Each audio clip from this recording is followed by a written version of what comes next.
नमस्कार, स्वागत है आपका और आप देख रहे हैं अपना यूट्यूब चैनल रीमेक एडुपाथ।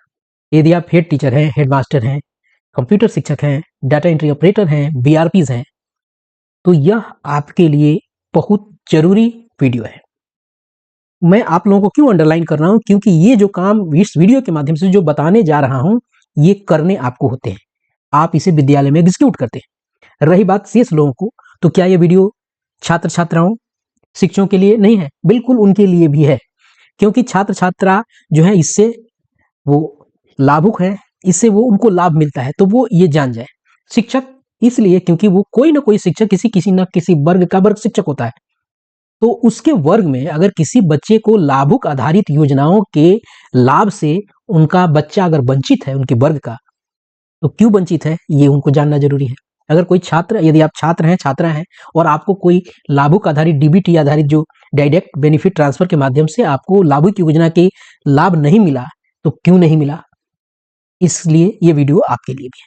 तो चलिए वीडियो को शुरू करते हैं। वीडियो को शुरू करने से पहले आपसे आग्रह करेंगे, पहली बार चैनल में हैं तो चैनल को सब्सक्राइब कीजिए, कंटेंट पसंद आता है तो लाइक शेयर ज़रूर करें। यह वीडियो मैं इसलिए बना रहा हूँ क्योंकि कुछ दिन पहले 75% उपस्थिति के आधार पर डीबीटी के लाभ के लिए डीबीटी कोषांग में लाभुक योजनाओं के लिए, डीबीटी का मतलब होता है डायरेक्ट बेनिफिट ट्रांसफर, यानी सीधे आपके खाते में जो लाभुक योजना के पैसे हैं वो आपको जाएगा। तो ये किनको मिलेगा? जिनकी उपस्थिति 75% आपको होगी।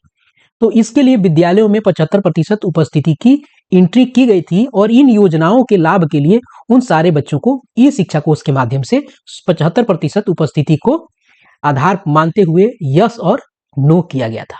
अब स्थिति यह बनी है कि सरकार के पास लगभग 18.5 लाख ऐसे त्रुटिपूर्ण डाटा हुए हैं यस नो के बाद भी, और वो डाटा रिटर्न आए हैं, यानी उन 18.5 लाख बच्चों को इस लाभुक योजना का लाभ नहीं मिला है। तो उसे ठीक कैसे आप कर सकते हैं? कौन से जगह से जाके ठीक कर सकते हैं? इसका निदान इस वीडियो के माध्यम से हम आप तक पहुंचाने जा रहे हैं। तो चलिए पहले देखते हैं क्या है यह पत्र।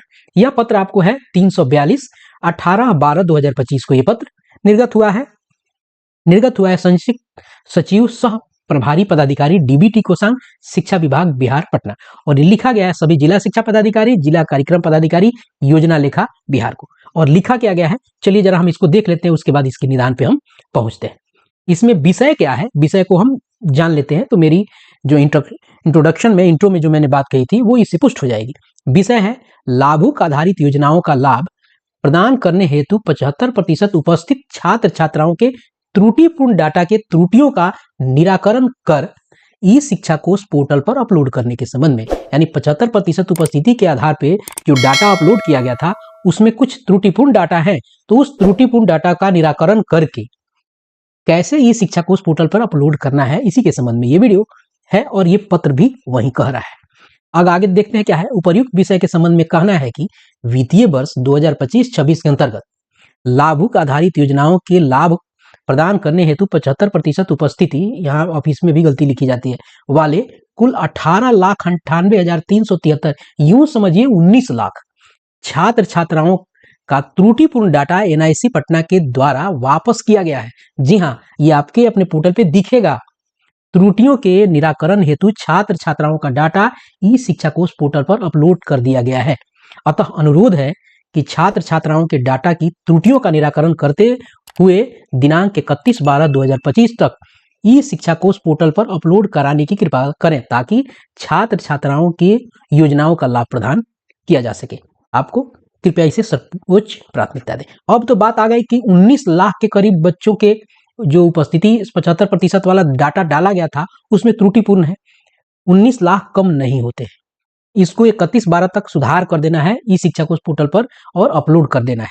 इसको कैसे करेंगे, कहाँ ये दिखेगा? हमारे स्कूल में अगर किसी बच्चे का डाटा अगर त्रुटिपूर्ण हुआ है तो वो दिखेगा कहाँ, करेंगे कैसे? चलिए इसकी पड़ताल करते हैं और इसके सारे स्टेप को जानते हैं। हमको क्या करना होगा, हमको जाना होगा ई शिक्षा कोष के आपको वेबसाइट पे, उसके पोर्टल पे जाना होगा। ध्यान रखिए ई शिक्षा कोष ऐप से नहीं खुलेगा, ये गूगल से जाना पड़ेगा। हम चले जाएंगे ई शिक्षा वेबसाइट पर और वहां जब जाएंगे लॉगिन पेज पे तो टीचर, स्कूल, ऑफिशियल इत्यादि दिखेगा, तो हम यहाँ लॉगिन करेंगे स्कूल से। स्कूल यहाँ चेक करेंगे, वहां इसका यूजर आईडी डालेंगे, जो कुंजी है वो डालेंगे, कैप्चा डालेंगे, जो मैथमेटिकल प्रॉब्लम है सॉल्व करेंगे और यहाँ से हम साइन इन हो जाएंगे। जैसे साइन इन होंगे हम आ जाएंगे अपने डैशबोर्ड पे। विद्यालय का डैशबोर्ड आपके सामने है। यहाँ बहुत सारे आइकन्स आपको दिख रहे हैं, जिसमें से आपको आइकन चुनना है सबसे पहला वाला, और उसका नाम है स्टूडेंट एनरोलमेंट। स्टूडेंट एनरोलमेंट पे आप क्लिक कीजिएगा। जैसे आप स्टूडेंट एनरोलमेंट पे क्लिक कीजिएगा, देखिएगा आपके लेफ्ट साइड कुछ चीजें खुल के आ रही है। पूरा का पूरा एक मेनू और पूरा एक लिस्ट खुल के आ रहा है। इसमें आपको देखना है, नीचे आइए, सबसे नीचे आइए, दो चीजें नीचे से, दो चीजों को देखिए। स्टूडेंट अटेंडेंस 75%, इसी के माध्यम से आपने यस और नो किया था। अब इसमें क्या है, स्टूडेंट डाटा करेक्शन, यही है स्टूडेंट का डाटा करेक्शन करने की बात। अब आपको यहां से क्या करना पड़ेगा, इस पे क्लिक करना पड़ेगा, स्टूडेंट डाटा करेक्शन। ध्यान रखिएगा, जैसे इस पे क्लिक कीजिएगा, आपके सामने ऊपर आपके स्कूल की कुछ डिटेल्स आ जाएंगे और सारे डाटा आपके सामने आ जाएंगे। अब देखिए, यहां पहले ऊपर जानना जरूरी है, serial number, student name, student code, date, DOB, father name, mother name, class, admission name, remarks, इस पे ध्यान देना जरूरी है, रिमार्क्स पे।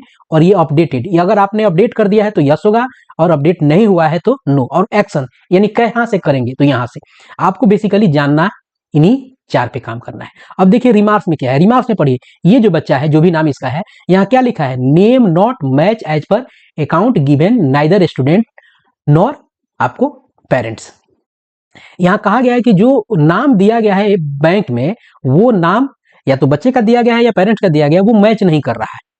और यहाँ ये पहले क्या है, यहाँ चूंकि यस है, ये मैंने इसको सुधार दिया, इसलिए यहाँ यस दिखा रहा है, नहीं तो यहाँ क्या दिखाता, नो दिखाता। यहाँ नो दिखाता और ये वाला क्या दिखाता, ग्रीन दिखाता। तो मान लेते हैं कि यहाँ नो लिखा रहता, यानी अपडेटेड। ये अपडेटेड में क्या है, यस, ये मैंने अपडेट कर दिया इसलिए यस है। और अब इसको सुधार करना, भाई मान लीजिए यहाँ नो रहता, तो आप यहाँ जाते, यहाँ क्लिक करते, और क्लिक करके जाके आप उसका प्रॉपर अकाउंट्स लेके और पूरे खाते को लेकर, नाम को यदि स्पेलिंग में दिक्कत हो, कहाँ क्या दिक्कत है, आप उसके अकाउंट्स को सुधार लीजिएगा। दूसरा वाले में भी वही है। तीसरा वाले में देखिए क्या स्थिति है, rejected by bank, account number does not exist in bank, यानी इस बच्चे का अकाउंट जो दिया गया है बैंक में, इसके डीबीटी के लिए, वो अकाउंट एग्जिस्ट ही नहीं कर रहा है। यहाँ क्या लिखा है, नो, यानी ये अपडेटेड अभी तक नहीं हुआ है। और यहाँ ये किस रंग का है, ग्रीन रंग का है। जो लाल रंग का है हो गया अपडेटेड डिटेल्स, यानी वो अपडेट हो गया है। जो ग्रीन रंग का है उसके बगल में वैसे ही नो लिखा हुआ है और अपडेटेड डिटेल्स लिख रहा है। तो आपको बैंक, इस बच्चे से आपको कांटेक्ट करना पड़ेगा और इसके डिटेल्स मंगवाने पड़ेंगे। हो सकता है ये स्थिति क्यों आती है, केवाईसी नहीं हुआ हो, उससे भी आ सकता है। हो सकता है नंबर ही गलत दिया गया हो। जो भी आपको एग्जैक्ट कारण है उससे आपको जाना पड़ेगा। उसी तरह ये इसकी कहानी है, ये अपडेट हुआ पड़ा है, अपडेट कर दिया गया है। उसके बाद कौन कौन से और से दिक्कत आ रहे हैं, देखिए एक और दिक्कत आ रहा है। एक दिक्कत, 6ठा नंबर बच्चे को देखा जाए तो देखा क्या है, bank name is not as per PFS bank master. अपने अब यह क्या है, सही से बैंक का नाम ही नहीं लिखा गया है। या से कौन से बैंक का है, बहुत अलग अलग बैंक आ गए हैं, कुछ का कुछ लिखा गया होगा, तो इस तरह के एरर आएंगे। ऐसे क्या है, rejected by bank, account number does not exist, इस तरह के एरर आते हैं। क्योंकि यस यहाँ इसलिए है कि इसे अपडेट कर दिया गया है। यदि अपडेट नहीं किया गया रहता तो ये अगर शुरुआत में आप खोलेंगे तो नो रहता। इस तरीके से आप जो भी डाटा आए होंगे वो सारा डाटा आप जाके करेक्ट करेंगे इस अपडेट डिटेल से। और जल्दी करना है, कब तक करना है, लिखा हुआ है जैसे 31/12/2025 तक इसे आपको कर देना है। और इसी डाटा, स्टूडेंट डाटा करेक्शन वाले टैब से क्लिक करके आपको इसे कर देना है। टोटल जितना होगा वो सारा लिस्ट में आपको मिल जाएगा। इस तरीके से आप डाटा करेक्शन करके और ये जो प्रॉब्लम और रिजेक्ट होके आया है इसका सोल्यूशन आप कर सकते हैं। तो इस वीडियो में मैंने प्रयास किया कि आप तक ये सोल्यूशन पहुंचे, स्टेप्स पहुंचे, इसके माध्यम से बच्चों के डाटा को करेक्ट किया जा सके। तो इस वीडियो में इतना ही। वीडियो पसंद आया तो लाइक शेयर जरूर कीजिएगा। धन्यवाद। जय हिंद।